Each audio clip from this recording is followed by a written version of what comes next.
मशरिक़ वुस्ता में जारी जंग की अब तक की सबसे बड़ी डेवलपमेंट। अमरीका बाज़ाब्ता तौर पर इस जंग के तनाजुर में मिडल ईस्ट से आउट होने जा रहा है और इस सब में पाकिस्तान और चाइना ने दबंग एंट्री दे दी है। यानी अब मिडल ईस्ट में, मशरिक़ वुस्ता में अमरीका जिसका बहुत इन्फ्लुएंस हुआ करता था, इस एक जंग की वजह से किस तरह से उस अमरीका का मशरिक़ वुस्ता से सफाया होने जा रहा है, ये इंतहाई अहम तरीन डेवलपमेंट्स हैं। बिस्मिल्लाहिर्रहमानिर्रहीम, अस्सलाम वालेकुम। मैं हूं मखदूम शहाबुद्दीन। 7 मार्च 2026 हफ्ते का दिन। नाज़रीन इकराम, इंतहाई आम तरीन अपडेट्स हैं। इस वक्त जंग फैल चुकी है, मशरिक़ वुस्ता के ममालिक तक आग जो है वो पहुंच चुकी है और इस सब के अंदर अमरीका, ये याद रखिएगा कि अमरीका जो है वो मशरिक़ वुस्ता के अंदर जो इन्फ्लुएंस रखता है, और इस जंग से पहले भी, क्योंकि मशरिक़ वुस्ता के अंदर जो ममालिक मैटर करते हैं वो अरब ममालिक हैं, वो गल्फ स्टेट्स हैं, पैसा उनके पास है, इन्फ्लुएंस उनके पास है, और ये ममालिक हमेशा से अमरीका की बास्केट में ही रहे। ये ममालिक हमेशा अमरीका के ही इत्तेहादी रहे, अमरीका के ही साथ रहे। बल्कि अभी कल ही हमने ये खबर दी थी और वेस्टर्न मीडिया ने भी ये रिपोर्ट किया कि ये ममालिक ट्रिलियंस ऑफ डॉलर्स की जो इन्वेस्टमेंट यूनाइटेड स्टेट्स में है, जो मुआहिदे हैं इनके, उनसे दस्तबरदार होने जा रहे हैं, क्योंकि इनके अपने मुल्कों में अब हंगामी हालात हैं मईशतों के। लेकिन अब दर हकीकत अमरीका के लिए एक बहुत बड़ा चैलेंज है, और ये चैलेंज जो है इसमें पाकिस्तान की एंट्री हुई है, और पाकिस्तान की एंट्री का मतलब है कि इसमें चाइना की एंट्री हुई है, और ये जंग अमरीका को बहुत ज्यादा कॉस्ट कर सकती है। यानी इसकी कीमत अमरीका के लिए शायद अगली चंद दिहाइयों में चुकाना मुश्किल हो जाए। सारी डिटेल्स को डिस्कस कर लेते हैं, लेकिन उससे पहले अगर अभी तक आपने इस वीडियो को लाइक नहीं किया, लाइक जरूर कर दें। आपको मालूम है कि हमारे इस चैनल को रिपोर्ट किया जाता है, रिपोर्टिंग का असर जाहिर करना आपके हाथ में है। इस वीडियो को लाइक करें, एक के बजाय ज्यादा से ज्यादा कमेंट्स करें, और अगर हो सके तो इस वीडियो को आपने मुख्तलिफ व्हाट्सएप ग्रुप्स जो है उनमें शेयर भी करना है। सबसे पहले तो नाज़रीन इकराम, इस वक्त सूरत हाल जो है उसे समझना बड़ा जरूरी है। दो ममालिक जो है वो इस पूरी इक्वेशन में अहम है, एक है रूस और दूसरा है चाइना। पहले रूस के हवाले से भी दो तीन चीजें आपके सामने रख देता हूं। एक जानिब तो ईरान के सदर ने किसी हेड ऑफ द स्टेट को अगर कॉल की है तो वो रूसी सदर व्लादिमीर पुतिन है। फिर डोनाल्ड ट्रंप से एक सहाफी ने सवाल किया, और जैसे ही डोनाल्ड ट्रंप से सहाफी ने यह सवाल किया तो डोनाल्ड ट्रंप तप गया।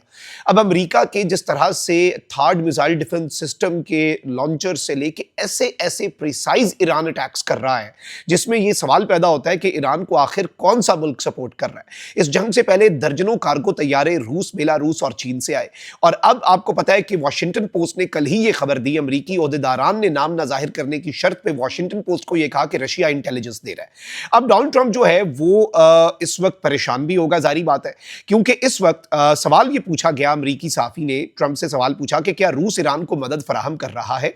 तो ट्रंप ने कहा कि हम इस वक्त कुछ और डिस्कस कर रहे हैं, और तुमने ये बेवकूफाना सवाल क्यों पूछा। मैं तुम्हारी इज्जत करता हूं, लेकिन क्या तुक बनती है इस सवाल की। यानी डोनाल्ड ट्रंप जो है वो इस सवाल के ऊपर तप गया। फिर जो अमेरिका का सेक्रेटरी ऑफ वॉर है, जो वजीर दिफा और अब वजीर जंग है, उससे पूछा गया कि होस्ट ने पूछा एक शो के अंदर कि Russia is providing intelligence to Iran on US positions and movements. America की मूवमेंट और अमेरिका के मकामात के वाले से क्या रशिया दे रहा है। तो इस सब के ऊपर हेग्सेट ने कहा कि हम हर चीज़ ट्रैक कर रहे हैं, हमारे कमांडर्स को हर चीज़ पता है, हमारे पास दुनिया की बेहतरीन इंटेलिजेंस है, और हमें पता है कि कौन किससे बात कर रहा है और कौन किसकी क्या मदद कर रहा है, और हमारे सेंटकॉम के कमांडर्स को सब पता है। यानी इसके अंदर इसने इसकी ना तरदीद की ना तायीद की, लेकिन इसने रशिया और ईरान को यह मैसेज दिया कि हमें सब पता है। फिर इसके साथ ही साथ अब सीएनएन जो है उसने भी कंफर्म कर दिया है कि भाई लोकेशंस और मूवमेंट्स जो है यूएस के ट्रूप्स की, शिप्स की, एयरक्राफ्ट की, और यूएस की इंटेलिजेंस रिपोर्टिंग के अंदर से उन्होंने यह खबर दी कि भाई रशिया मदद कर रहा है। यानी रशिया तो इस वक्त आ गया जंग के अंदर एक तरह से बराह रास्त ईरान की मदद करने में। और इस सब के अंदर अभी जो ताजा तरीन अपडेट्स हैं वो भी ले लें। ताजा तरीन इस जंग की अपडेट्स ये हैं कि ईरान के ऊपर भी स्ट्राइक्स की गई हैं। यूएस इसराइली स्ट्राइक्स जो हैं वो वेस्टर्न तेहरान के अंदर बहुत मैसिव लेवल पे रिपोर्ट की गई हैं, और ईरान के ऊपर बदस्तूर हमले जो हैं वो ऑलरेडी जारी और सारी है। इसके साथ ही साथ अमेरिका को ईरान के पासदारान इनकलाब ने धमकी भी दी है। उन्होंने कहा है कि अमेरिका अपनी बहरिया के जरिए ऑयल टैंकर्स को अबनाए हुर्मज से गुजार कर दिखाए। ट्रंप ने यह कहा है ना कि जो ऑयल टैंकर्स गुजरेंगे उन्हें यूएस नेवी सिक्योरिटी प्रोवाइड करेगी, उनके साथ होगी।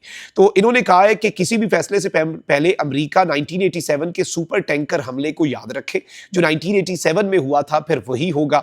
और अमेरिका की बहरिया को यह चैलेंज है कि वो अपनी नेवी के साथ ऑयल टैंकर्स को अब नाए हुरमज से गुजार कर दिखाए। ये एक तशवीशनाक जारी बात है, स्टेटमेंट भी है और परेशान कुन और बड़ी दबंग किस्म की स्टेटमेंट भी है कि इसमें वो कह रहे हैं कि कॉन्फिडेंट नजर आ रहे हैं कि भाई हम अमेरिका की नेवी से भी आबनाए हुरमज में मुकाबला करने के लिए तैयार हैं। फिर इसके साथ ही साथ दुबई इंटरनेशनल एयरपोर्ट पे एक मरतबा फिर डायरेक्ट इंपैक्ट हुआ है, यानी डायरेक्टली जाकर ड्रोन या मिसाइल जो है वो दुबई एयरपोर्ट पे लगा है। फिर साथ ही साथ अब आ जाते हैं हम सऊदीया की डेवलपमेंट के ऊपर। बेशक ये एक बड़ा परेशान कुन नुक्ता है। कल हमने देखा कि पाकिस्तान ने बहुत कोशिश की और उस कोशिश के तनाजुर में सऊदीया ने यह अनाउंसमेंट की कि हमारी सरजमीन ईरान के खिलाफ इस्तेमाल नहीं होगी। ईरान ने इज़हार तशक्कुर भी किया। ईरान के सदर जो हैं उन्होंने कहा कि हम दोस्त और पड़ोसी ममालिक से माजरत करते हैं, उनके मुल्कों पर हमले करना हमारा मकसद नहीं है, लेकिन हमले बदस्तूर जारी तो हैं। तो इस वक्त ये भी हो सकता है कि शायद वो जो कमांड का स्ट्रक्चर है उसमें कुछ इस तरह से एलिमेंट्स हों या क्या मामला हो, अब ये किसी को नहीं पता। लेकिन सऊदीया के कल प्रिंस सुल्तान एयरबेस के ऊपर भी एक स्ट्राइक हुई, लेकिन चलें वो अमेरिका का बेस है। अब सऊदी अरब की मिनिस्ट्री ऑफ डिफेंस ने आज ही ये अनाउंसमेंट किया अब से कुछ देर पहले कि 4 ईरानियन ड्रोन्स को हमने ट्रैक भी किया और इंटरसेप्ट भी किया और ये शेबा ऑयल फील्ड जो है उसकी तरफ जा रहा था। और इस सब के अंदर इन्होंने मैं आपको ये बता दूं कि शेबा की ऑयल फील्ड बड़ी इंपॉर्टेंट है। ईरान की तरफ से वैसे टारगेट्स ऑयल फील्ड्स को, एलएनजी के टर्मिनल्स को और एयरपोर्ट्स को ही किया जा रहा है। और इस सब के अंदर 20 ईरानियन ड्रोन्स जो है उन्होंने हाईली प्रॉफिटेबल ये जो फैसिलिटी है शेबा की ऑयल फील्ड की, इसको टारगेट भी किया है। अब इस तनाजुर में 2-3 चीजें आपने समझनी है। पाकिस्तान और तुर्की और मलेशिया और ये 3-4 ममालिक हैं, ये बड़ा केयरफुली नेविगेट कर रहे हैं इस क्राइसिस को। ईरान के ऊपर हमलों की भी मजम्मत कर रहे हैं, लेकिन ऑब्वियसली जो अरब ममालिक के नॉर्मल आम एरियाज के अंदर यूएस बेसिस की बात नहीं हो रही। अरब ममालिक में यूएस बेसिस पर हमलों पे नहीं, लेकिन अरब ममालिक की जो नॉर्मल फैसिलिटीज़ हैं अगर उनके ऊपर हमला हो रहा है तो ये ममालिक जिनमें पाकिस्तान है, तुर्की है, ये उसकी भी मजम्मत कर रहे हैं कि भाई ये नहीं होना चाहिए, ये गलत है। इवन चाइना ने भी कहा है, रशिया ने भी कहा है कि भाई गल्फ स्टेट्स जो हैं उनके जो मकामात हैं उनके ऊपर हमले इस तरह से नहीं होने चाहिए और ईरान के इन हमलों की भी मजम्मत करते हैं। बेशक ये मुल्क ईरान के इत्तेहादी हैं और ये ईरान पर हमलों की भी मजम्मत कर रहे हैं और खुलकर ईरान का साथ दे रहे हैं, लेकिन यहां पर वो एक प्रिंसिपल स्टांस लेकर अरब ममालिक पर ईरानियन हमलों की भी मजम्मत कर रहे हैं। अब पाकिस्तान जो है वो बड़ा केयरफुली नेविगेट कर रहा है और इसीलिए ईरान के साथ पाकिस्तान के बड़े अच्छे ताल्लुकात भी चल रहे हैं। लेकिन देखिए पाकिस्तान ने एक एसएमडीए साइन किया है और किंगडम ऑफ सऊदी अरेबिया के साथ डिफेंस पैक्ट है। तो जो दिफा है, अटैक नहीं, मैं अटैक की बात नहीं कर रहा, इस जंग में अरब ममालिक का शामिल होने का इरादा भी नहीं है क्योंकि ये जंग बहुत फैल जाएगी। इसीलिए वो ईरान के इन हमलों के तनाजुर में रिटेलिएटरी कोई स्ट्राइक या हमला नहीं कर रहे। लेकिन अरब ममालिक ने अब अपना दिफा तो करना है और अमेरिका की जो एयर डिफेंस की बैटरीज और वो सारा एक इंटरसेप्टर मिसाइल्स का स्टॉक पाइल है वो अमेरिका और इसराइल के लिए भी अनकरीब नाकाफी होने के हवाले से वेस्टर्न मीडिया रिपोर्ट करता है। तो इस सब के अंदर ऑब्वियसली अरब स्टेट्स जो है उन्हें लग रहा है कि हमारे साथ धोखा हो गया है और अरब स्टेट्स जो है वो अब अपनी इन्वेस्टमेंट्स तो पुल आउट कर रहे हैं। लेकिन अब बीबीसी ने एक बहुत बड़ी खबर दी और बीबीसी के मुताबिक पाकिस्तानी आर्मी चीफ ने सऊदीया पहुंचकर अहम तरीन मुलाकातें की हैं और इसमें इवन एमबीएस जो है उनके साथ मुलाकात की भी खबर आ रही है। और सऊदी अरब में ईरानी मिसाइल हमले जो हो रहे हैं उनके तनाजुर में इस मीटिंग को बहुत अहमियत की निगाह से देखा जा रहा है। सऊदी अरब के मिनिस्टर ऑफ डिफेंस जो है मोहम्मद बिन सलमान के छोटे भाई प्रिंस खालिद बिन सलमान, उनकी पाकिस्तान आर्मी चीफ और chief of defence forces field marshal Asim Munir से मुलाकात हुई है। ईरानियन अटैक्स जो है उनके ऊपर उनके हवाले से डिस्कशन भी हुई है और measures to stop them under joint strategic defence agreement, ये जो दोनों मुल्कों के दरमियान स्ट्रेटेजिक डिफेंस एग्रीमेंट है इसके तनाजुर में दोनों मुल्क इसके ऊपर बात कर रहे हैं और इसमें मिस कैलकुलेशन जो है उससे बचने की भी बात हुई है कि भाई इस जंग को फैलाना नहीं है। अब रशिया, अब यहां पर मैंने जो आपको इब्तदाई में बताया कि ये अमेरिका के आउट होने की बात कैसे है। देखिए रशिया तो ओपनली गल्फ स्टेट से अब सवाल पूछ रहा है और गल्फ स्टेट्स पर तनकीद भी कर रहा है कि भाई आपने यूएस को बेसिस देकर क्या हासिल किया।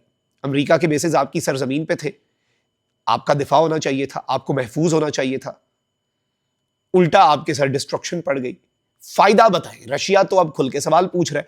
फिर इसके साथ ही साथ थिंग्स आर वेरी इंटरेस्टिंग क्योंकि एक जानिब तो आप ये देखें कि रशिया ने कहा है कि हम ऑयल शिपमेंट्स पाकिस्तान को भेजते हैं और आप अंदाजा कर लें कि ईरान जो है वो कतन चाइना या रशिया के ऑयल टैंकर्स को तो निशाना बनाएगा नहीं। तो अब रशिया जो है वो पाकिस्तान को ऑयल प्रोवाइड करने की बात कर रहा है क्योंकि पाकिस्तान इस सिचुएशन के अंदर बड़ा बेहतरीन अंदाज में अपनी फॉरेन पॉलिसी को लेकर चल रहा है। लेकिन अब आप ये देखें कि रशिया ने ऑयल वाला मामला क्लियर कर दिया।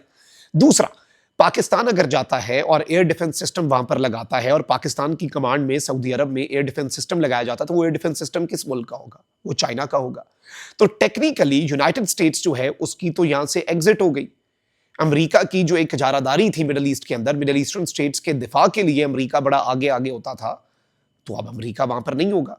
रशिया तेल वाले मामले में आउट कर रहा है अमेरिका को इस जंग के तनाजुर में, और चाइना जो है वो डिफेंस और स्ट्रेटेजिकली मिलिटरली इन ममालिक के हवाले से अपनी पॉलिसी लेकर चल रहा है, और पाकिस्तान एक ब्रिज बनेगा। तो अल्टीमेटली ईरान भी इन डेवलपमेंट्स को देख रहा है, और ईरान तो यही चाहेगा कि मिडिल ईस्ट में से यूएस का इन्फ्लुएंस खत्म हो, कम हो। और अब यूं लग रहा है कि मिडिल ईस्ट में से अमेरिका का इन्फ्लुएंस जो है वो बहुत तेजी से खत्म होता जा रहा है। और ये जो दौरा है सऊदी अरब का, और जो चाइना का एयर डिफेंस सिस्टम अगर वहां पर लगता है, तो इसे भी बहुत अहमियत की निगाह से देखा जा रहा है। और चाइना की एंट्री हो या ना हो, अमेरिका पर रिलायंस तो कम हो रही है, ये तो एक एस्टैब्लिश्ड फैक्ट है। अल्लाह निगहबान, पाकिस्तान जिंदाबाद।